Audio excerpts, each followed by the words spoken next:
नमस्कार दोस्तों, स्वागत है आपका हमारे चैनल पे। जी हाँ दोस्तों, आज जानेंगे पूरे दिन की बड़ी खबरें, ब्रेकिंग न्यूज, हेडलाइंस और ताजा खबरें। दोस्तों आपको बता दें कि हमारा चैनल नया है, तो अगर आपको हमारे चैनल का कंटेंट और प्रेजेंटेशन अच्छा लगता है तो हमारे चैनल को सब्सक्राइब जरूर करें, इससे हमारी बहुत बड़ी मदद होगी। तो कृपया करके हमारे इस वीडियो को लाइक करना ना भूले और साथ ही चैनल को सब्सक्राइब भी जरूर करें। तो चलिए फटाफट शुरू करते हैं। कोरोना को लेकर WHO की चेतावनी, वैश्विक स्तर पर और भी खतरनाक होती जा रही है स्थिति। जी हां दोस्तों, अमेरिका के फ्लोरिडा में एक दिन में संक्रमितों की संख्या में रिकॉर्ड तोड़ बढ़ोतरी होने के बाद WHO के प्रमुख ने आगाह किया है कि कोविड-19 महामारी की स्थिति और भी खतरनाक होती जा रही है। उन्होंने कहा है कि अभी कुछ समय तक जनजीवन पहले की तरह सामान्य नहीं हो पाएगा। अपने इंटरव्यू में एक सवाल का जवाब देते हुए उन्होंने कहा कि निकट भविष्य में पहले की तरह सब कुछ सामान्य होना मुश्किल है। उन्होंने कहा कि कई देशों ने इस महामारी पर नियंत्रण पा लिया है और कई देश इस पर काबू पाने की कोशिश कर रहे हैं। वहीं यूरोप और एशिया में बहुत सारे देश इसे लेकर गलत दिशा में जा रहे हैं। इन दोनों महादेशों में स्थिति दिनों दिन भयावह होती जा रही है। उन्होंने विश्व के कुछ नेताओं का नाम लिए बिना ही कहा कि कुछ लोग इसे गंभीरता से नहीं ले रहे हैं, लेकिन उन्होंने ये नहीं पता कि महामारी कितनी खतरनाक स्थिति में पहुंचती जा रही है। अमेरिका में विशेषकर दक्षिण और पश्चिम में मृतकों की संख्या लगातार बढ़ती जा रही है। उन्होंने आगे कहा कि हमें लगता है कि हम लोग इस पर काबू पा सकते हैं, लेकिन इसके लिए हमें काफी सावधानी बरतनी होगी और सामाजिक दूरी का पालन भी करना होगा। आपको बता दें कि इसी बीच WHO के 2 एक्सपर्ट्स महामारी की उत्पत्ति का पता लगाने के लिए चाइना पहुंच चुके हैं। मध्य चीन के वुहान शहर में इस वायरस का पहली बार पता चला था। वैसे आपको बता दें कि बेइजिंग मतलब के चाइना जांच की अनुमति देने के लिए तैयार नहीं था, लेकिन WHO द्वारा बुलाए गए देशों के विरोध के बाद वह तैयार हो गया और अब हम मान सकते हैं कि इस जांच के बाद सच्चाई बाहर आ सकती है। सचिन पायलट समेत 3 मंत्री बर्खास्त, प्रदेश अध्यक्ष पद भी छीना गया। जी हां दोस्तों, राजस्थान की अशोक गहलोत सरकार की मुश्किलें कम होती दिखाई नहीं दे रही है, क्योंकि उप मुख्यमंत्री सचिन पायलट अभी तक मानने को तैयार नहीं है। पायलट की बगावत से राज्य सरकार पर संकट के बादल मंडरा रहे हैं। जी हां दोस्तों, राजस्थान के राजनीतिक संकट में मुख्यमंत्री अशोक गहलोत का पलड़ा भारी दिख रहा है। कांग्रेस विधायक दल की बैठक में विधायकों ने अशोक गहलोत को अपना नेता माना और उप मुख्यमंत्री सचिन पायलट के खिलाफ कार्रवाई करने की मांग की।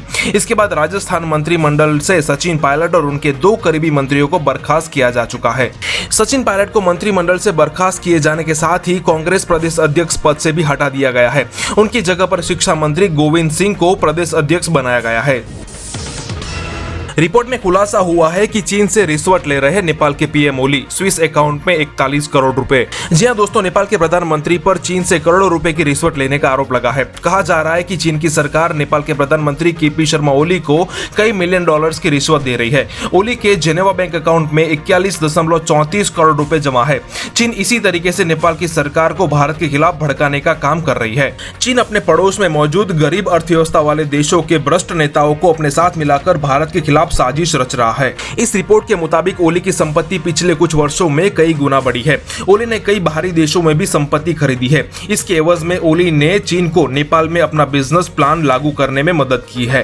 रिपोर्ट के मुताबिक नेपाल के पीएम ओली का स्विट्जरलैंड के जेनेवा में भी बैंक अकाउंट है। इस खाते में तकरीबन 41.34 करोड़ रुपए जमा है। ओली ने यहाँ पर राशि लॉन्ग टर्म डिपोजिट और शेयर के तौर पर जमा की है। ओली ने सरकार एवं अंतर्राष्ट्रीय नियमों को दरकिनार करते हुए दिसंबर 2018 में डिजिटल एक्शन रूम बनाने की डील चीन की कंपनी हुआवे को दी थी। मई 2019 में नेपाल टेलीकम्युनिकेशन ने हांगकांग की चीनी कंपनी के साथ रेडियो एक्सेस नेटवर्क तैयार करने की भी डील की थी। इस साल चीन की कंपनी JTE के साथ 4G नेटवर्क लगाने का सौदा भी हुआ है। ये दोनों प्रोजेक्ट्स तकरीबन 1107 करोड़ रुपए की लागत से पूरे किए जाएंगे।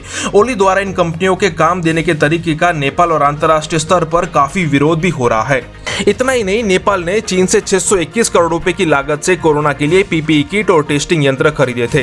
इनमें से ज्यादातर खराब थे, साथ ही इनकी कीमत भी ज्यादा थी। इसे लेकर नेपाल में छात्रों ने बड़ा प्रदर्शन भी किया था। इस मामले में नेपाल के हेल्थ मिनिस्टर और ओली के करीबियों की जांच चल रही है।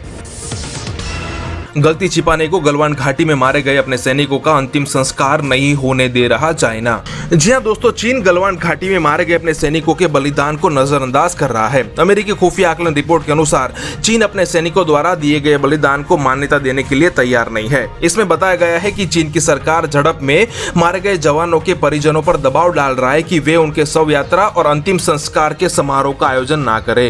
पूर्वी लद्दाख की गलवान घाटी में 15 जून को भारत और चाइना के सैनिकों के बीच हिंसक हिंसक झड़प हुई थी। इस घटना में दोनों ही पक्ष के जवान हताहत हुए थे।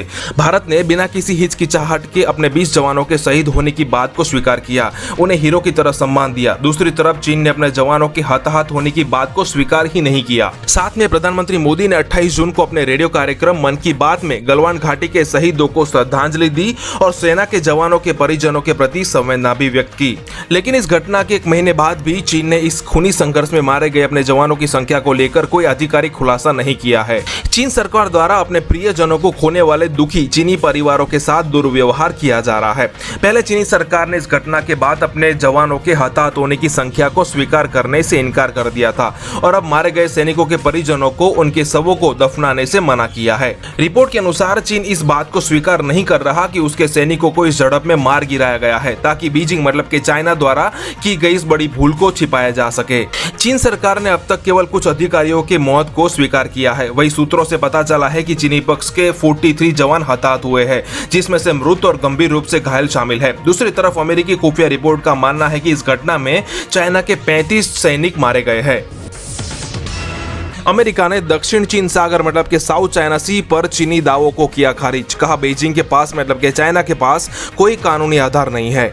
जी हां दोस्तों, अमेरिका के राष्ट्रपति डोनाल्ड ट्रंप के प्रशासन ने सोमवार को एक बड़ा नीतिगत फैसला करते हुए दक्षिणी चीनी सागर में चीन के क्षेत्रीय दावों को स्पष्ट रूप से खारिज करते हुए कहा कि उसके पास मतलब के चाइना के पास क्षेत्र में मनमाने तरीके से लागू करने का कोई कानूनी आधार नहीं है। अमेरिका के विदेश मंत्री माइक पोम्पियो ने नीति संबंधित बड़ी घोषणा करते हुए कहा कि दुनिया बीजिंग को मतलब के चाइना को इस बात की अनुमति नहीं देगी कि वह दक्षिणी चीनी सागर को अपना समुद्री साम्राज्य समझे। अमेरिका ने कहा कि वह समुद्रों की सुरक्षा एवं संप्रभुता के सम्मान की रक्षा के लिए अंतर्राष्ट्रीय समुदाय के साथ खड़ा है और दक्षिणी चीनी सागर एवं बृहद क्षेत्र में ताकतवर की हर चीज जायज होने की बात को खारिज करता है। पोम्पियो ने कहा कि चीन समुद्री दावों को कानूनी तौर पर लागू नहीं कर सकता। उन्होंने कहा कि हम स्पष्ट करते हैं कि ज्यादातर दक्षिणी चीनी सागर में बीजिंग का मतलब कि चाइना का दावा पूरी तरीके से गैर कानूनी है। पाकिस्तान से पंजाब तक चल रहा था हथियार एवं ड्रग्स तस्करी का खेल। बीएसएफ जवान के 3 साथी गिरफ्तार। जी हां दोस्तों, पंजाब पुलिस ने बीएसएफ कांस्टेबल के 3 साथियों को गिरफ्तार कर पाकिस्तान से चलाए जा रहे नशे एवं गैर कानूनी हथियारों की तस्करी वाले रैकेट का पर्दाफाश किया है। जम्मू कश्मीर के सांबा जिले में तैनात बीएसएफ कांस्टेबल सुमित कुमार उर्फ नौनी को शनिवार को गिरफ्तार किया गया था। उसके पास से 9 mm की तुर्की की बनी जिगाना पिस्तौल, 82 कारतूस और 32.30 लाख रुपए की ड्रग मनी बरामद की गई है। कारतूस पर पाकिस्तान ऑर्डिनेंस फैक्ट्री का मार्का लगा हुआ है। आपको बता दें कि इन सभी के खिलाफ आईपीसी की धारा के तहत केस दर्ज कर लिया गया है। हथियार एवं ड्रग्स तस्करी में गिरफ्तार 4 आरोपियों ने पुलिस पूछताछ में कई खुलासे किए हैं। पंजाब के डीजीपी दिनकर गुप्ता ने बताया कि सीमा पार से नशों एवं हथियारों की तस्करी करने की साजिश गुरदासपुर जेल में ही रची गई थी।